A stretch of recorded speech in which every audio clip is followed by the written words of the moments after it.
자, 우리 이제 무신 정권 쭉 보고 있어요. 네. 고현원이라는 절에 의종이라는 임금이 놀러 갔을 때 평소에 이제 멸시당하고 불만이 많았던 그 무신들, 네. 이의방, 이고 이런 팔급 공무원들, 그러니까 팔품의 낮은 품계를 가진 그 무신들이, 네. 저, 저 문신이란 문신은 모조리 때려 죽인 사건이 무신정변이었죠. 처음에는 그 무신정변을 주도했던 이의방이라는 사람이 권력을 이끌어 가다가 이의방이 이제 무신정변 당시에 이제 얼굴마담으로 내세웠던 정중부, 네, 정중부 아들 정균에게 목숨을 잃게 되죠. 그래서 두 번째 무신집권자는 정중부라는 사람이 무신집권자로서 이제 권력을 쥐었죠. 정중부는 나이 70 넘게 늦게 권력을 장악한 다음에 욕심을 많이 부렸어요. 네. 그래서 뭐 자기 집 노비가 막 비단 옷 입고 다니다가 그 관리가 그걸 지적했더니 이제 그 노비 편 들어가지고 자기 노비 지적한 관리를 오히려 벌 주기도 하고 뭐 나쁜 짓을 많이 하다가 경대승이라는 젊은 무관손의 정중부가 제거당하죠. 네, 경대승은 자, 놈놈놈, 좋은 놈, 나쁜 놈, 네, 이상한 사람이라 그랬죠. 이상한 사람이라기보다는 어, 한국사뿐만 아니라 세계사 통틀어서 봤을 때 최고 권력자로서 굉장히 좀 독특한 일을 한 사람이에요. 그래서 유일하게 경대승만 여러 무신집권자들이 다 반역열전에 기록이 돼 있는데 경대승은 반역열전에 기록이 안 돼 있고 일반인들 들어가는 열전에 올라가 있어요. 경대승은 26살에 권력을 장악한 다음에 과거 무신정변 일어나기 전으로 다시 고려를 정상화시키려고 노력을 했던 사람이죠. 자기 아버지 땅 문서나 이런 거 불법적으로 얻은 것들 다시 다 관청에다가 반납을 하고 좀 달랐던 사람인데 신변의 위협을 느껴가지고 자기 이제 경호하는 도방이라는 보디가드 부대를 만들기도 하고 했었죠. 그런데 꿈속에서 자기가 제거했던 정중부가 나타나가지고 경대성을 꾸짖었어요. 경대성이 그 꿈을 꾸고 나서 시름시름 앓다가 30살에 죽어요. 네. 안타깝게 너무 일찍 죽었죠. 자, 그래서 경대승이 죽었을 때 개경에 있던 그 많은 백성들이 슬퍼했다. 자, 이런 기록들이 나올 정도로 좀 독특했던 사람이었는데 경대승이 죽고 나서 명종이라는 국왕이 다시 권력을 회복할 기회가 있었는데 그렇게 하지를 안 했다 그랬죠. 그쵸? 이 명종이 얼떨결에 자기 형 의종이 폐위된 다음에 왕이 된 사람이었죠. 이 모질이었어요, 모질이. 네. 술 좋아하고 여자 좋아하고 그 기생 끼부도 이제 이따 그 여자들 죽으니까 그 막 울고불고 난리치고 뭐 이랬던 사람인데 이 명종이 자기가 이제 무신집권자들이 다 죽었으니까 왕이 이제 나서가지고 권력을 되찾을 수 있는 상황에 그렇게 하지 않고 경주로 이제 경대승 피해서 도망가 있던 누구를 다시 불러들였다 그랬죠? 네, 이의민이라는 사람을 다시 불러들였다 그랬죠? 이의민은 아버지는 소금장수, 엄마는 옥령사라는 절의 노비였어요. 신분이 낮은 사람이었죠. 아빠나 엄마 둘 중에 하나가 노비면 자식도 뭐가 돼요? 노비가 된단 말이에요. 자, 노예 신분, 노비 신분이었는데 그 힘이 좋고 키가 190이 넘었다 그랬죠? 8, 네, 8척이었다 그랬죠? 자, 그런데 자기 형이랑 큰형, 둘째 형이랑 자기랑 셋이서 경주에서 깡패 노릇을 하다가 관아에 끌려가서 두드려 맞았다 그랬죠? 근데 형 둘은 죽고 자기는 어떻게 됐어요? 살았죠? 예, 맷집이 좋아가지고 이의민은 수도 개경을 수비하는 경군, 수도 방위군으로 뽑혀서 나갔단 말이에요.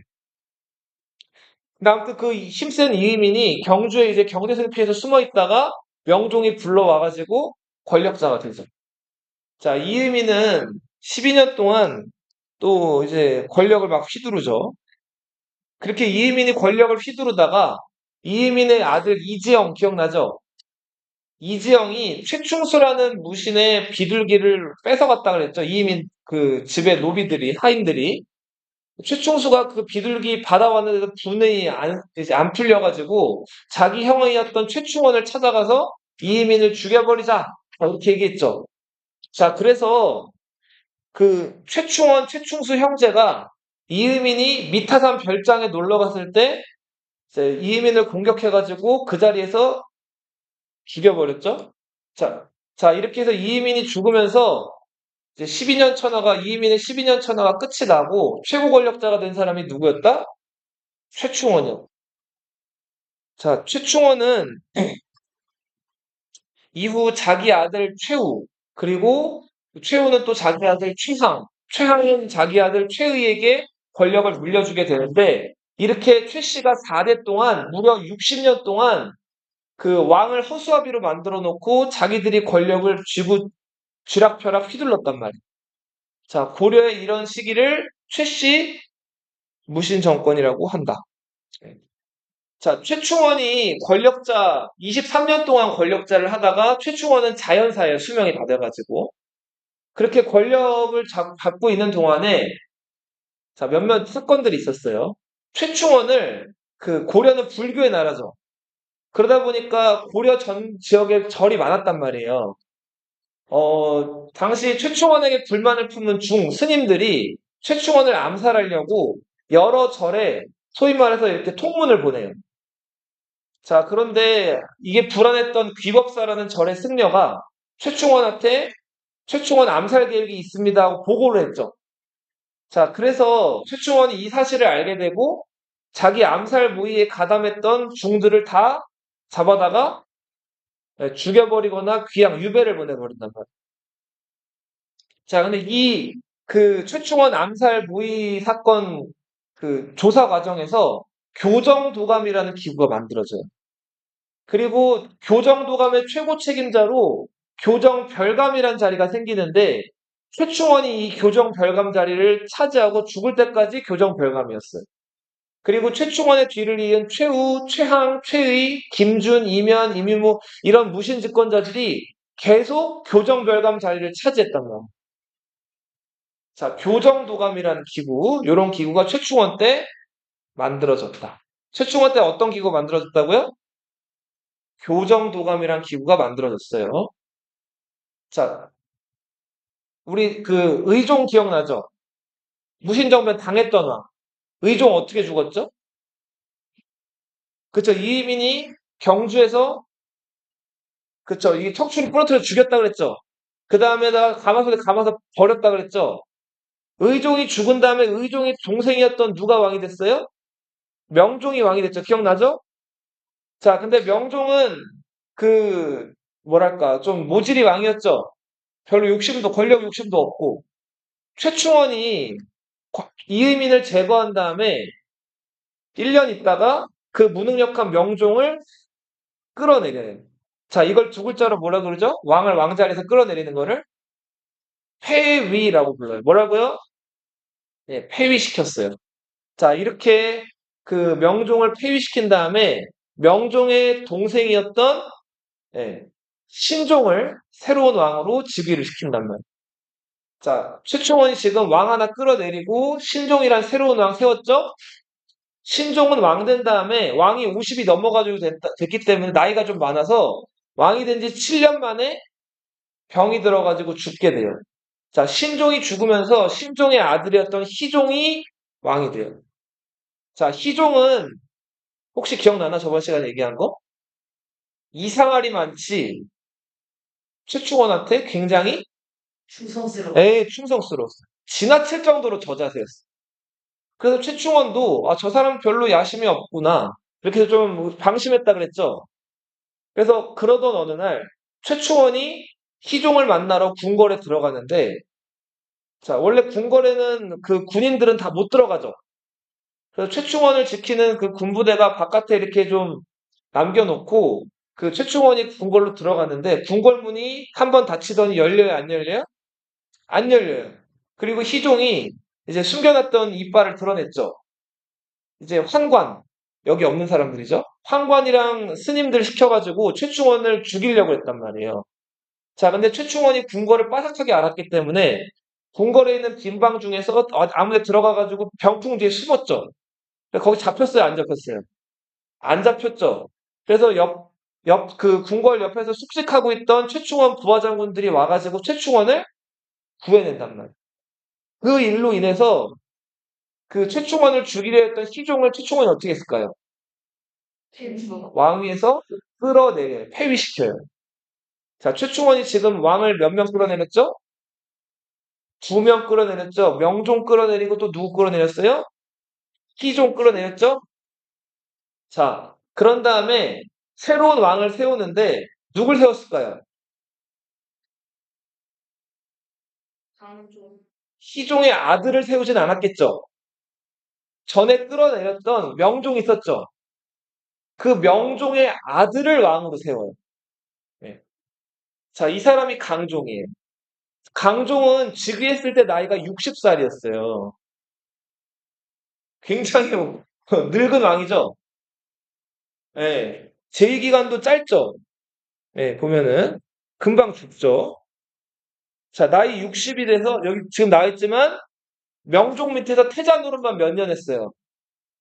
24년. 그러다가 아버지 명종이 폐위되면서 패태자 14년. 그러다가 뒤늦게 60살 돼서 왕이 돼가지고 딱 2년 왕 노릇하고 죽어요. 네. 우리보다 38년의 기다렸겠어 보세요. 최충원이 이렇게 한 번 또 자기 암살하려는 위협을 갖고 나서 안 되겠다. 저 뭐랄까 경호를 좀 더 강화해야겠다. 이렇게 해가지고 경호 부대를 더 강력하게 이제 만들어내는데 우리 경대승이 별로 한 일은 없는데 살아생전에 유일하게 한 일 하나 있었죠. 신변의 위협을 느껴서 뭘 만들었다 그랬죠? 저 경대승 도, 도 도가, 도방을 만든단 말이에요. 자, 최충원이 그 경대승 때 도방을 부활시킨 다음에 이 도방을 그 강화해요. 인원수를 늘려요. 자, 6번. 이 번은 부대라고 보면 되는데 6개 부대를 만드는데 이 부대원이 대략 3,000명이었다 그래요. 최충원이 집에 있다가 궁궐로 행차할 때마다 이 3,000명이 같이 따라가는 거예요. 근데 이거는 거의 한 신하가 누릴 수 있는 어떤 그런 권세가 아니죠. 이 정도면 자 누가 한 명 왔다 갔다 하는데 수천 명이 따라다닌다고 생각해봐. 요즘 재벌도 안 그러죠. 기억나. 그렇죠. 이재용도 안 그러죠. 자, 이 3천 명이라는 숫자 어마어마한 숫자죠. 그렇죠. 나중에 이 도방이 최후의 이 뒤를 이어서 최향 때는 36번까지 들어요.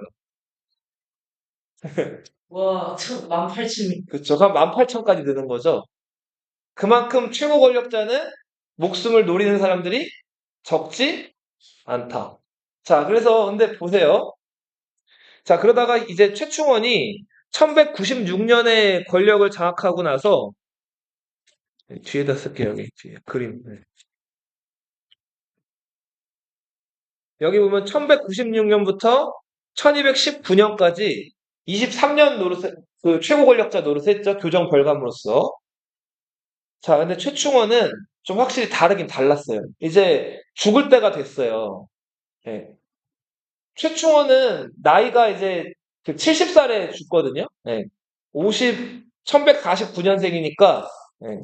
그죠. 딱 이제 70살까지 살고 죽는데, 그 죽기 직전에 자기가 몸이 안 좋고 죽을 걸 알았던 것 같아요. 자, 70 넘은 신하, 나이 먹은 신하가 임금한테 더 정치 좀 해줘 하고 부탁하면서 받는 그 선물이 있다 그랬죠. 그 뭐라 그랬죠? 의자와 지팡이. 그쵸. 궤장이라 그랬죠. 의자랑 지팡이 받는다 그랬죠. 최충원이 그 궤장, 의자랑 지팡이를 그 임금한테 반납을 해요. 네. 당시 임금은 그 강종이 2년 만에 죽고 강종의 뒤를 이어서 즉위한 고종이라는 임금이었어요. 22살의 임금인데 이 고종한테 궤장이랑 뭐 그 밖에 뭐 왕한테 받았던 선물이나 이런 거 저런 걸 다 돌려준단 말이에요. 최충원한테는 아들이 둘 있었어요. 큰아들이 최우였어요. 누구? 최우. 근데 고려사에는 최우라고도 나오고 최이라고도 나와요. 최이. 그래서 둘 다 같은 이름이라고 보시면 돼요. 최우, 최이 같이 나와요. 고려시대 때는 사람이 이름을 바꾸는 일들이 되게 많았어요. 그 왜 그랬는지 명확하게 알려져 있진 않지만, 자, 그리고 최향이라는 동생이 있었어요.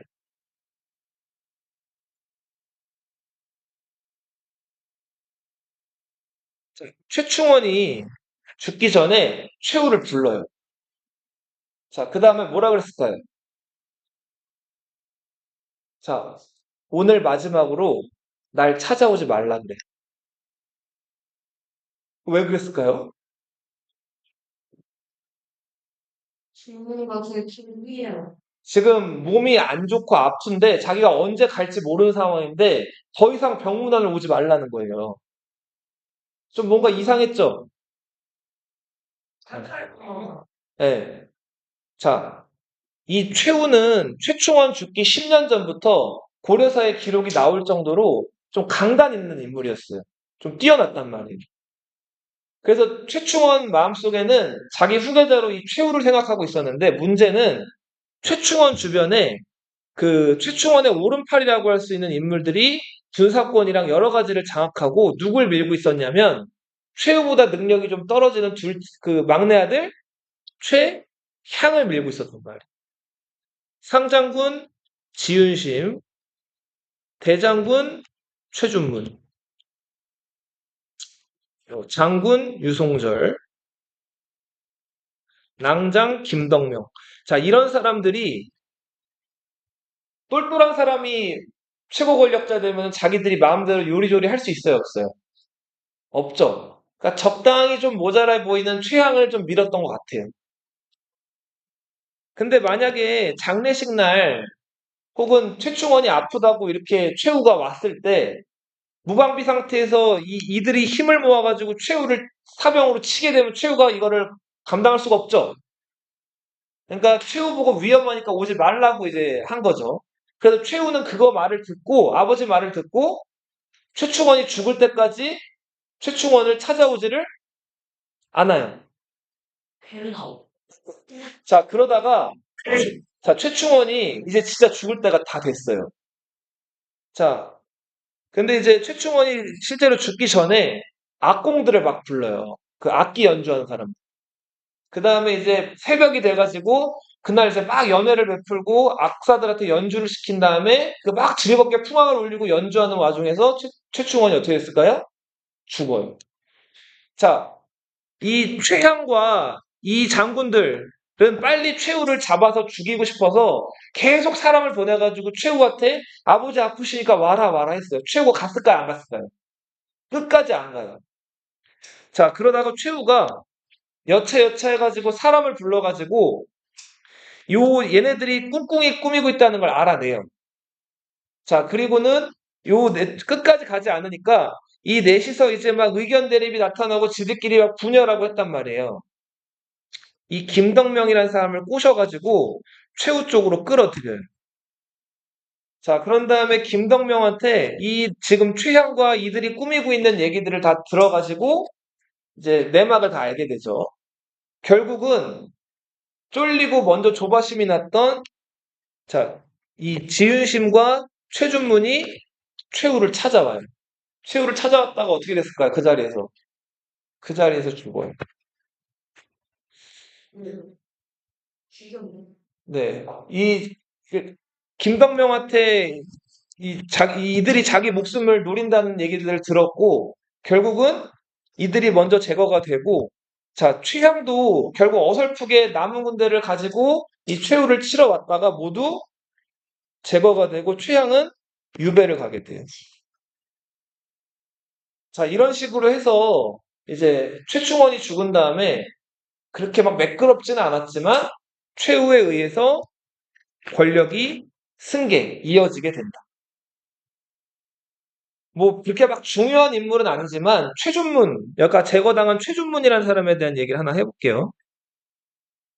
최충원이 평소에 그 좀 예뻐하는 기생이 하나 있었어요. 기생이 뭐 하는 사람인지 알아요? 그거 요새 기생이 뭘까요? 팔아주고 그쵸. 술집에서 남자들 이제 술 따라주고 좀 이렇게 맞춰주는 그런 여자들을 기생이라고 하죠. 가끔은 이제, 예, 그 남자들이랑 육체적 관계를 갖기도 하고. 근데 그 여자가 얼굴이 좀 많이 예뻤던 것 같아요. 그러니까 최충원 같은 권력자가 좋아했겠죠? 근데 이 여자가 평소에 좀 사생활이 약간 난잡했어요. 네. 그 동네에서 그 여자랑 안 사귀어 본 남자가 없다는 거예요. 자, 그런데 그 여자가 이제 이 최준문을 만나요. 최준문은 그, 최충원이 그 얼굴 예쁜 그 여자한테 이렇게 물어봐요. 너가 남자 관계가 좀 복잡하고 그 경험이 많다는데, 너가 만났던 남자 중에서 이 베스트가 누구였냐? 이제 그 좀 성인의 얘기인데, 이제 그, 네. 밤에, 네, 즐겁게 해줬던 남자가 누구였냐라고 물어봤단 말이에요. 근데 그때 그 여인이 지체하지 않고 누굴 얘기했어요? 예, 이 최준문을 얘기했어요. 이 최준문은 그, 원래 포항 있죠? 포항 알죠? 네, 포항이란 곳에서 공부하는 그 유생이었는데, 과거 시험 지방에서 치르는 1차 시험에 합격을 한 사람이에요. 네. 근데 이 사람이 1차 시험에 합격했기 때문에 2차 시험은 어디서 볼까요? 개경에서 본단 말이에요. 개경으로 올라와가지고 2차 시험을 준비하던 도중에 그 이제 사생활이 문란한 이 여인을 만나게 된 거예요. 그래서 그 얘기를 최충원한테 했는데 최충원이 그 얘기를 듣고 이제 과거 시험 준비해야 되는 이 최준문을 불러다가 자기 집에 노비로 만들었어요. 그럼 자기야, 자기 늙은 친구. 이걸 왜 노비로 만들었을까요? 최준문을? 질투나서? 사람을 왼쪽을 시작을. 나랑 너 재밌어, 나랑. 자, 이 사람은 과거 시험 준비하고 어떻게 보면 2차 시험 합격하면 출세가 보장된 어떻게 보면 그런 길로 갈 수 있는 사람인데 이 사람을 노비로 만들었죠. 자, 이 사람을 나락으로 떨어뜨린 걸까요? 자, 최충원은 당시 최고 권력자였죠. 최충원 집의 노비가 된다는 거는 다른 사람의 노비가 된다는 거랑은 차원이 다른 얘기예요. 자, 이 사람은 비록 자기가 준비했던 길은 그 과거 시험이라는 길은 아니었지만 최충원 집의 노비가 된 다음에 그러니까 원래 과거 시험 준비했던 사람이니까 문신이었겠죠? 그런데 최충원 집에 가가지고 노비가 된 이래로 그 국품, 구국공무원부터 시작해가지고 이 지금 최후에게 제거당하는 요 시점에는 상급공무원까지 올라가요. 대장급까지. 그래서 최충원이 봤을 때 뭐 그 여인 얘기를 들은 것도 있지만 좀 쓸만한 놈이다라고 싶어가지고 자기 집에다가 노비를 데려가서 이렇게 키운 거예요. 자, 여기서 알 수 있는 거는 이제 최씨 무신 정권에서 자기들 마음에 드는 사람들 있으면은 데려다가 이렇게 키워가지고 이 사람들을 인재로나 오른팔로서 쓰기도 했다는 거. 빨리 갔다 와, 빨리. 자, 그래서 최후가 권력을 승계를 했어요. 선생님 봐봐. 자, 최후 권력 잡은 기간이 몇 년이에요? 30년이죠. 이 최후는 비록 그 고려사 반영 열전에 실려 있고 왕을 허수아비로 만들어 놓고 그런 사람이긴 했지만 정치를 아주 아주 잘하는 사람이었어요.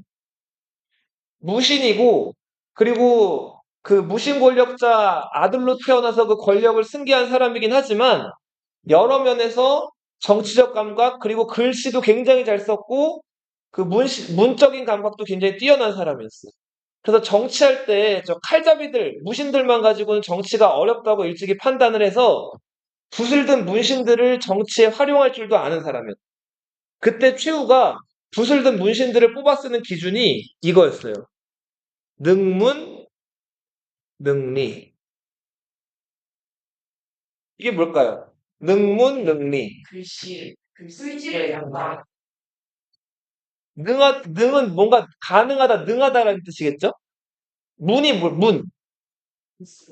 그러니까 문학적 소양. 어.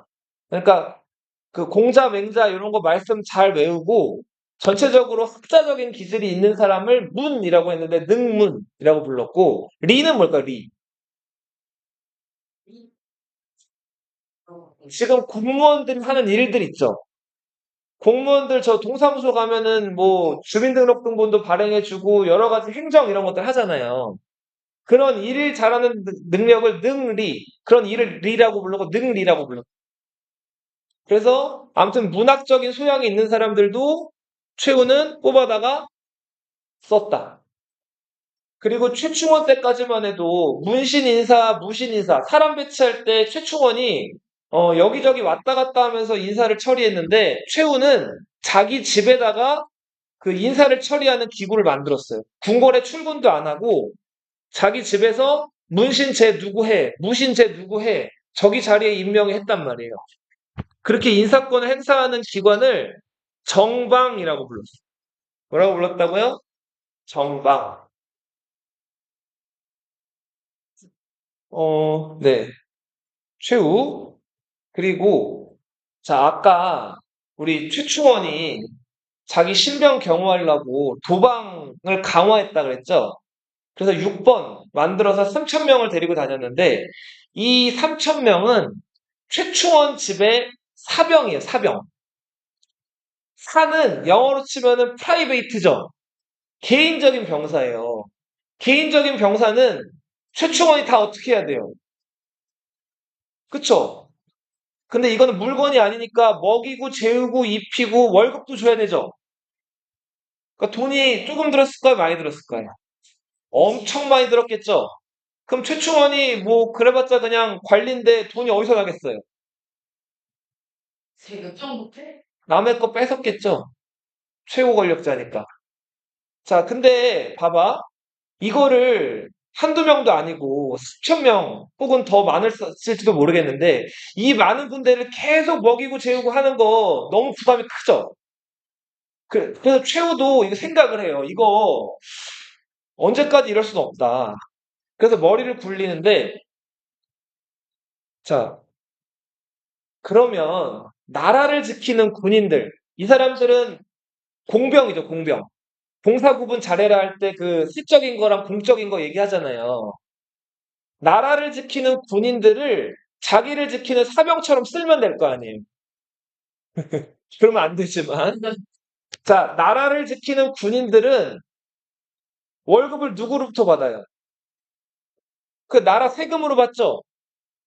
자, 그래서 이 공병들을 자기를 지키는 보디가드로 쓰기 시작을 한단 말이에요. 최후 때부터. 자, 당시 그 공병들 중에서도, 군인들 중에서도 좀 잘 싸우는 군인들 있겠죠? 그쵸? 그 잘 싸우는 군인들을 골라가지고 뽑아요. 선별해서 뽑았다는 뜻의 별초라고 불렀어요. 별초. 자, 별초는 별초인데 이제 좌별초, 우별초가 있었고 당시 이제 그 몽골이랑 전쟁을 벌이거든요. 몽골이랑 전쟁을 벌이는 과정에서 뚝했다가 탈출해가지고 돌아온 군대를 믿음이 있고 의리가 있는 군대라 그래서 신의 군 이렇게 불렀어요. 좌별초, 우별초, 신의 군 부대가 몇 개예요? 세 개죠. 가려서 뽑았다 그래서 뭐가 만들어져요? 삼별초라는 부대가 자, 이 삼별초는 공병이라 그랬어요? 사병이라 그랬어요? 공병이죠. 나라 세금으로 돌아가는 나라를 지키는 특수부대예요. 근데 이 부대가 누구를 지켰다? 최후라는 무신집권자 한 명을 경호하는 부대였다. 네. 네. 자, 그래서 최씨 무신정권의 군사적 기반은 삼별초라는 국가 군사 공병 그리고 도방의 군사 36번에서 자, 이런 양대 산맥의 군사력을 가지고 있었다. 자, 최후 얘기를 하면서 이제 국제 얘기, 세계사 얘기를 조금 해볼게요. 자, 요게 12세기 중반 얘기예요. 무신정변이 일어난 전후, 우리 무신정변 전에 이자겸의 난 기억나죠? 자, 이자겸의 난 전에 이자겸이 한동안 권력을 막 누렸잖아요. 왕의 외할아버지자 사위로서, 왕의 장인어른으로서. 그죠? 자, 그 당시에 여진족이 금나라 세웠던 거 기억나요? 그리고 거란족이 세운 요 나라를 어떻게 했어요? 금나라가 멸망시켰죠? 예. 그리고 나서 금나라가 지금 예전에 요 나라가 차지하고 있던 땅까지 차지해서 많은 땅을 차지했죠? 그리고는 송나라 수도를 공격해 들어가서 송나라 황제랑 황태자를 만주로 잡아왔어요. 그래서 송나라 살아남은 황족들은 남쪽으로 쫓겨내려가서 뭘 건국했죠? 남송을 건국한 거고, 자, 금나라는 이제 세력을 떨치고 있었죠. 그쵸? 이때 이자겸 정권은 금나라가 4대, 그러니까 우리가 군주할게 너희 신하에 요구해올 때 어떻게 했었어요? 싫다고 했어요? 동의. 동의했죠. 그래서 그때 이자겸 정권 때부터 고려는 금나라의 사대를 하게 됐죠. 금나라가 원하는 주공을 바치고 금나라를 군주로 모셨단 말이에요. 근데 이거는 굴욕적으로만 볼 게 아니라 당시 고려가 금나라를 맞서서 싸울 만한 힘이 충분하지가 않기도 했고 전쟁 벌이면 일단은 사람이 어떻게 돼요? 많이 죽죠. 그래서 현실적인 어떻게 보면 타협이었단 말이에요. 그래서 이거에 불만을 품고 요청이란 스님이 서경천도 운동을 해서 금나라 정벌하자는 얘기도 했었죠. 결국 서경천도 운동은 실패하고 그로부터 30년 뒤에 무신정변이 일어난 거죠. 그죠? 자, 무신정변이 일어나고 나서 집권자들이 막 바뀌었죠. 그리고 요 무렵에는 이제 그 최충원에 이어서 최후가 권력을 승계받으려고 하는 상황이었어요. 근데 최충원이 죽기 얼마 전에 어떤 일이 벌어지냐면, 자, 요건 그냥 그림으로 보세요.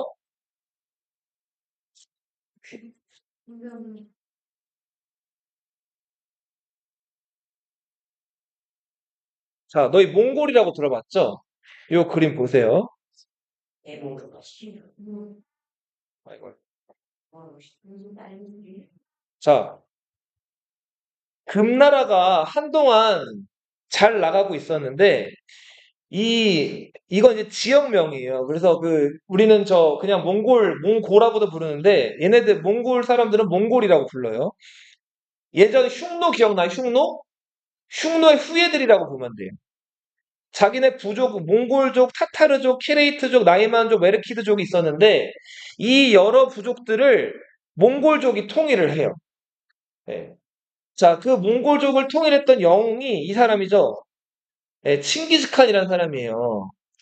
이 사람이 나타나면서 자, 이 금나라의 강력한 위협이 돼요, 몽골이. 자, 그래서 몽골이 이 금나라를 이제 공격을 하기 시작을 합니다. 자, 그러다 금나라는 이제 막 몽골에게 공격을 당하면서 세력이 이때부터 쪼그라들어가기 시작을 해요. 자, 그러는 와중에 요 금나라의 지배를 받던 거란족, 거란족이 여기 일대에서 금나라 지배를 받고 살았는데 금나라가 이제 세력이 약해지니까 이 거란족이 어떻게 했을까요? 여기서 독립을 해요. 네. 금나라 입장에서는 거란이 독립하니까 이거 어떻게 하려고 그랬을까요? 제압. 이거 이제 막으려고 그래요. 그래서 포선만노라는 금나라 장군을 거란 진압하러 보내요. 근데 그 포선만노가 거란 진압하러 갔는데 병사 숫자도 적고 도저히 진압할 용기나 역량이 안 되겠는 거예요. 자, 이 포선만노가 어떻게 했을까요? 네, 후퇴하면은 진압하러 보내는데 후퇴하면 목이 날아가겠죠? 그거 어떻게 했을까요? 네, 튀어요. 어디로 튀었을까요? 산으로. 요쪽으로 뛰어요, 요쪽으로. 요쪽으로 튀어가지고 자기가 나라를 세워버려요. 그 나라가 동진이란 나라예요. 무슨 나라? 동진. 예. 동진. 동진이란 나라를 만드는데, 자, 이 동진이란 나라, 그리고 여기를 통일한 거는 몽골이라 그랬죠? 몽골. 그리고 여기 거란이 이제 금으로부터 독립을 했다 그랬죠? 그래서 이런 복잡한 상황이 12세기 말에, 그러니까 13세기 초반에 전개되고 있었어요. 근데 고려사에는 뭐라고 기록되어 있었냐면, 여기 그 독립한 거란 세력들을 거란 유종이라고 불렀어요. 뭐라고 불렀다고요? 유종. 자, 거란의 찌끄레기, 잔당 이런 뜻이에요. 자, 여기서 독립한 거란 세력들을 뭐라고 불렀다고요? 거란 유종 이렇게 불렀어요. 뭐라고요? 거란 유종. 자, 근데 이 거란 유종이 네. 이 동진이랑 이제 그 동진과 몽골의 협공을 받아요. 그래서 도저히 견딜 수가 없어가지고 어디로 들어왔을까요? 우리나라 고려로 들어온단 말이에요. 자, 고려로 쫓겨 들어오게 돼요.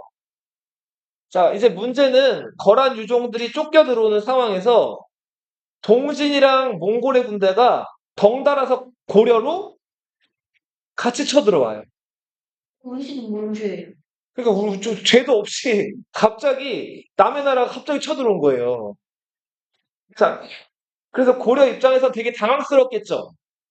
그죠? 이게 최충원 죽기 1년 전 상황이었고, 최충원은 이때 어떻게 했냐면, 조충이란 장군, 김취렬한 장군을 이제 거란 찌끄레기들 진압하라고 보냈어요.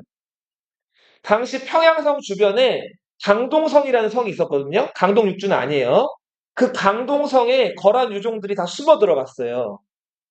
그래서 조충과 김취렬가 이끄는 고려 군대, 그리고 한편으로는 동진과 몽골의 군대가 강동성을 포위하게 됐단 말이에요. 이게 우리 한국 역사에서 몽골 군대와 고려 군대의 첫 번째 만남이에요. 네, 1218년에.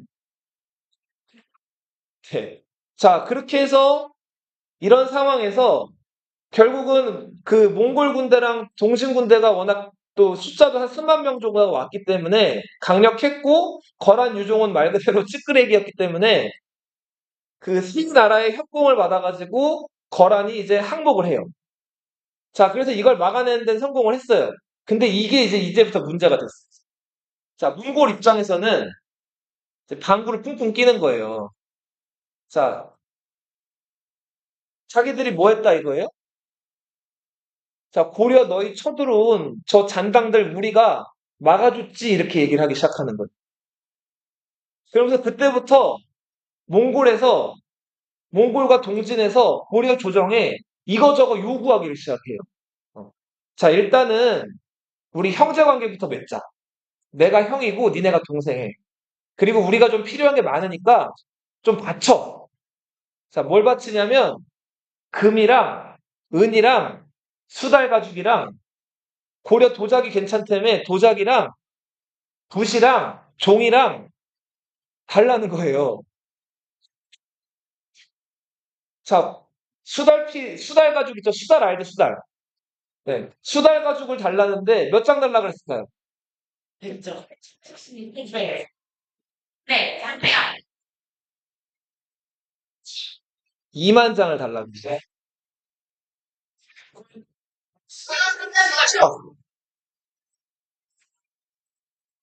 고려가 수달이 유명하다고 알려져 있었기 때문에 그런 얘기를 한 건데, 그래도 2만 마리를 잡아서 바친다는 거는 이거는 넌센스죠. 자, 그래서 고려에서는 이거 너무 많다. 그리고 당시 뭐 수달이라든지 이런 거 요구해 왔던 그 몽골 사신이 고려 왕 당시 고종을 만나는 자리에서 어떻게 했느냐면, 자, 남의 나라 사신이 왕을 만날 때는 어떻게 해야 돼요? 저를 절도 하고 예의를 표현해야 되죠. 근데 몽골 사신이 고려 왕 앞에 딱 서가지고 이렇게 있다가 고려 왕이 이제 몇 마디를 꺼내니까, 자, 고려 왕한테 갑자기 뚜벅뚜벅 걸어왔어요. 그 다음에 고려 왕 손을 자기가 잡았어요. 악수를 한 거예요. 그 다음에 가지고 있던 몽골 칸이 보낸 그 서신을 고려 왕 손에다 쥐어줬어요. 자, 그거 장난하는 것도 아니고, 예.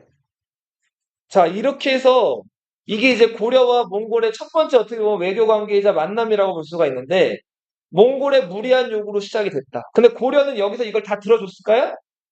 다 들어주지 않아요. 수달피를 한 940장 정도 보내요. 그리고 금이랑 은도 걔네가 원하는 만큼에는 한참 못 미치게 한 10분의 1 그것도 안 되게 조금씩 보내. 자, 그리고는 이제 그래도 우리가 노력은 했던데 물건이 부족해가지고 이거밖에 못 준다 이런 식으로 넘어간 거예요. 자, 그리고 자, 이런 상황에서 이제 최후가 한창 이제 권력을 가지고 있을 때 1231년이에요. 몽골이 이제 마침내 그 고려에 첫 번째로 침략을 해오기 시작을 해요. 고려가 이제 고려를 쳐들어오기 전에 이런 사건이 있었어요. 과거에 그 첫 번째 만남에서 몽골이 요구했던 것처럼 또 많은 곡물들을 요구했어요. 또 금은 아까도 얘기했던 짐승 가죽 이런 것들을 요구했는데 이때 그 몽골 칸의 그 명령을 가지고 왔던 그 사신이 저고여라는 사신이었어요. 저고여. 누구라고요? 저거요. 저고여. 저거요. 몽골어로는 제구예 이렇게 불러요. 이 제구예가 또 무리한 요구들을 이제 하는 그 서찰을 가지고 와서 고려 왕한테 바치고 고려 왕 입장에서는 이거 다 들어줄 수 없다 해가지고 이제 저고여가 돌아갔는데 돌아가는 길에 압록강 주변에서 저고여가 죽어요. 자, 이 저고여의 죽음은 아직도 누가 죽였는지 명확하게 알려져 있지가 않아요. 네. 자, 몽골 입장에서는 자기네 사신이 죽었어요. 고려한테 뭐라 그랬을까요? 인자가 죽었어. 니네가 죽였지? 이렇게 나온 거예요. 자, 고려 입장에서는 우리도 몰라요. 자, 근데 누가 죽였는지 아직도 나와 있지는 않은데, 아무튼 저고여가 죽었는데, 자, 이거를 빌미로 몽골이 1차 침략을 시작을 해요.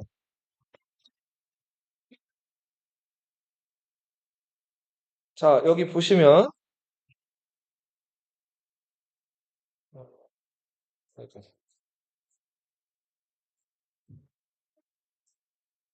잠깐만.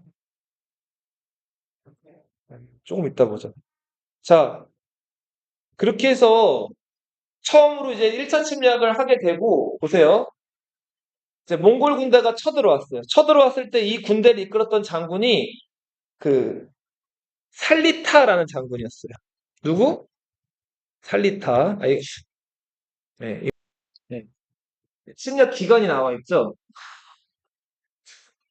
몽골이 31년에 쳐들어온 이래로 무려 몇 번을 쳐들어왔어요? 6번을 쳐들어오죠. 이 구분은 이 군대를 이끌고 온 장군이 달라질 때 이제 차수를 좀 나누는데 특이한 건 1차랑 2차는 장군이 같은데도 나눠놨죠. 예. 요게 왜 나눠졌냐면 1차 침략을 쳐들어왔어요. 쳐들어왔는데 세 갈래로 쳐들어왔어요. 근데 몽골군이랑 싸워보니까 이게 만만해요, 만만치 않아요. 장난 아닌 거예요. 몽골은 일단 평지에서 이길 수가 있어요. 너무너무 강력한 거예요. 자, 그래서 고려 정부에서 이제 백성들이라든지 그 사람들한테 이제 일단은 싸워보라고 하고 그 지방 성 지키는 장군들한테도 뭐 응원을 하기도 했는데 감당이 안 되는 거예요. 너무 세요. 자, 그래서 이, 그, 살리타한테 일단은 화해를 하자 그래요. 예. 우리가 이제 머리를 조아리겠다 그래요. 그래서 살리타가 이때 개경으로 들어와서 그 고려 왕 고종을 만나요. 그래 강화 협상을 끝내고 살리타가 이제 돌아가는가 싶었는데 당시 최고 권력자는 최후였죠. 이 최후가 이 몽골 군대가 계속 이런 식으로 들어와서 이 지금 고려를 결단을 내고 고려를 완전히 장악하게 되면 지금 무신집권자인 자기 위치가 좀 불안해질 것 같은 거예요. 자, 그래서 어떻게 했을까요? 전쟁을. 몽골은 기병은 강하지, 그쵸? 몽골은 기병은 강하지만 이 바다나 이렇게 수전이나 이런 데는 약하죠. 그쵸? 그래서 요때 강화도로 이제 수도로 옮겨가지고 몽골에 항쟁할 것을 결정을 한다. 자, 그래서 왕실도 반대하고 반대하는 사람들이 있었지만 최후가 이걸 눌러버리고 고려 왕실이 어디로 피난을 간다? 강화도란 섬으로 피난을 가요. 자, 강화도랑 육지랑 그 강화도 가본 사람 있어요? 네. 강화도랑 육지, 강화도에서 제일 가까운 육지가 김포거든요. 이 김포에서 강화도 들어갈 때 그 바다 사이 바다가 폭이 어느 정도 될 것 같아요? 위에 있는데. 네. 제일 가까운 곳은 1km가 안 돼요. 1km가 안 되는 거는 심지어는 수영을 좀 하면 수영도 헤엄쳐도 갈 수가 있는 거리예요. 자, 제일 자, 그런데 물속이 물론 이제 이게 좀 유속이 빨라요. 빠르긴 빠르고 한데 아무튼 그렇게 얼마 안 되는 거리인데 거기로 왕실이 아예 숨어 들어간 거예요. 강화천도를 한 거죠. 자, 근데 이제 그 강화도와 육지 사이, 김포 사이에 흐르는 그 물은 강물이에요, 바닷물이에요? 바닷물이죠. 바닷물은 겨울에 얼어요, 안 얼어요? 안 얼어요. 얼지를 않기 때문에 그 1km밖에 안 되는 거리라고 하더라도 거기를 배가 없으면은 들어갈 수가 없죠. 지금처럼 다리가 있는 것도 아니고 하니까. 자, 그쵸. 그래서 배를 이제 데리고 와가지고 배를 타고 들어가야 되는데 거기를 고려 수군들 배 천척이 이제 돌아다니면서 지키고 있었기 때문에 여기로 몽골 기병이 들어오기가 쉽지가 않아요. 네. 자, 그래서 이런 지리적인 이점 때문에 고려 왕실이 강화도로 수도를 옮긴 거예요. 네. 자, 그러면서 이제 몽골의 침략을 이제 견뎌내게 되죠. 근데 당시 왕실이 이제 섬으로 들어가 버리니까 그 몽골 입장에서는 강화도로 들어갈 수는 없고 고려 왕은 나오게 해야겠고 하니까 어떻게 했을 것 같아요? 시민들을 죽여요. 그죠? 그 한반도는 무방비 상태였겠죠. 그러니까 몽골 기병들이 한반도 전체를 휩쓸면서 그 한반도에 있던 고려 백성들을 막 죽이거나 약탈하거나 불지르거나 했단 말이에요. 자, 여기에 대한 고려 정부의 그 대응, 백성들에 대한 내린 지침은 뭐였을 것 같아요? 맞아요. 어? 그래, 알아서 살아라. 근데 어떻게 살아라 그랬을까요? 뺏기지 말고. 네, 이 고려사의 기록에 나와 있는데 정확하게 얘기하면은 산성, 해도, 입보 정책이에요. 다시 얘기해 볼게요. 산성, 해도, 입보 정책. 산성이 뭘까? 산성. 응, 산에 있는 성. 응. 그리고 해도는 뭘까? 해도. 네. 바다에 있는 섬. 입보는 뭘까? 입보. 들어와. 들어간다는 뜻이에요. 네. 그러니까 산이나 섬으로 들어가서 버티라는 거예요. 물론 이거를 그냥 백성들한테 그냥 다 자율적으로 맡긴 건 아니고 그 고려에서 보낸 관리들이 이걸 인솔해가지고 그나마 좀 버틸 수 있는 식수가 있는 산이라든지 산성이라든지 혹은 뭐 버틸 만한 물이 있는 섬으로 백성들을 데리고 들어가. 이게 고려 정부의 기본적인 대응이었어. 진짜 잘했다. 근데 이거를 중앙군으로 막아내기는 어렵다고 판단을 해서 이런 대응을 했고, 자, 그렇게 해서 2차 침략 때 이 몽골군이 강화도로 못 들어가니까 고려 백성들은 어떻게 했을까요? 정말 무자비하게 죽여. 이제 몽골은 뭐 이게 정확한 기록이나 피해자가 얼마 나와 있지는 않은데 다른 지역을 쳐들어갔을 때에 대한 기록들, 그러니까 우리 고려 말고 다른 지역 쳐들어갔을 때 기본적인 기록을 보면 그죠. 항복한 사람들은 대우를 아주 잘해주는데 저항을 한다거나 방어하는 사람이 있으면 그 성 안에 있는 사람은 말할 것도 없고 소, 개, 말, 닭까지 다 죽여요. 또 소금 부리고. 뭐 그렇기도 했다고 하고요. 자, 이렇게 해서 여기서 무자비하게 이렇게 사륙을 하는데 이 살리타의 군대가 텅 빈 개경을 지나서 경기도 광주라고 들어봤어요? 네. 경기도 광주 지역을 갔어요. 자, 근데 이 광주 지역에서 여기 있던 고려 장군들이 힘을 모아가지고 몽골군이 좀 방심한 틈에 몽골군을 한번 붙어서 깨트린단 말이에요.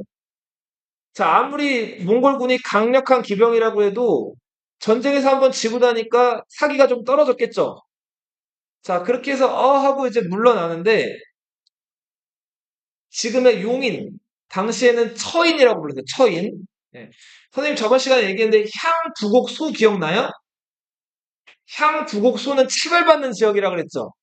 세금 많이 내고 죄 지은 사람들이 이제 가서 사는 곳인데 지금 용인을 과거에는 처인이라고 불렀는데 그 처인 부곡이라는 곳에 이제 몽골 군대가 갔다가 이 몽골군을 이끄는 장군 누구예요? 사르탁이죠. 이건 몽골어로 사르탁이고 일본 사람들은 이 사르탁을 살리타라고 발음했거든요. 그래서 우리는 살리타라고 더 많이 알고 있죠. 예, 근데 살리타는 일본 사람들이 몽골어를 살리타라고 부른 거고 그래서 요즘에는 권장하진 않는 표현이에요. 살리타는 몽골어로 그대로 읽으면 뭐라고 읽어요?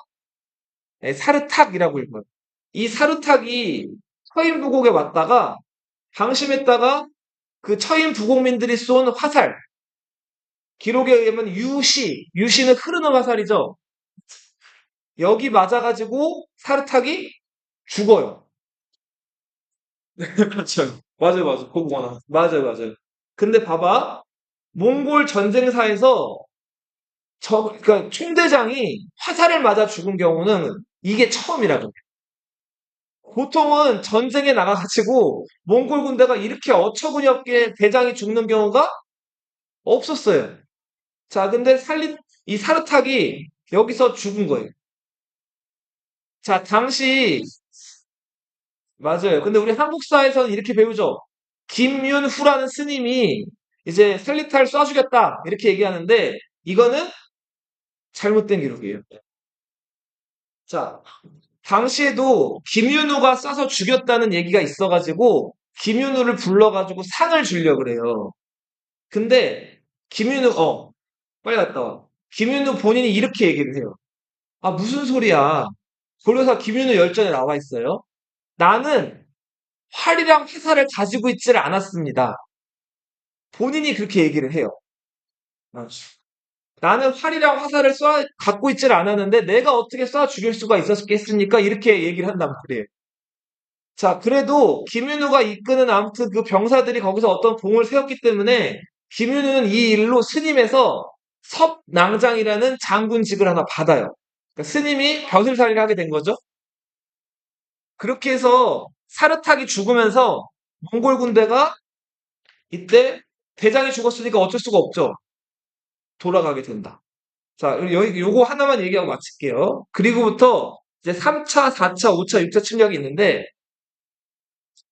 자, 이 3차 침략 때부터는, 이 3차 침략이 지금 보면은 뭐 3번 쳐들어왔다 이렇게 나와 있는데, 어떤 침략의 정도나 강도 이런 게 제일 좀 약했던 침략이에요. 그 이유가 왜 그랬냐면, 1234년에 칭기즈칸의 아들로서 다음 두 번째 칸이었던 우구데이 칸이 1234년에 뭘 하고 있었냐면 그 금나라 있죠. 중국의 여진족이 세운 금나라. 그 금나라를 치느라고 정신이 없었단 말이에요. 그리고 정확하게 이름 연도 기억하기도 쉬워요. 1, 2, 3, 4. 몇 년이에요? 1230년. 네, 1234년에 그 금나라를 공격해서 멸망시켰단 말이에요. 자, 그래서 금나라를 멸망시켰기 때문에 고려에 신경을 쓸 겨를이 많이 없었겠죠. 네. 그래서 이 3차 침략은 비교적 쳐들어오긴 했지만 왔다 갔다 했다. 숫자도 1차, 2차 침략에 비하면은 1차, 2차 침략이 3만 명이 쳐들어온 거에 비하면은 요 세 번째 침략은 숫자가 10,000명이 채 안 되는 숫자가 쳐들어. 하지만 기간은 좀 더 길었다는 거. 네.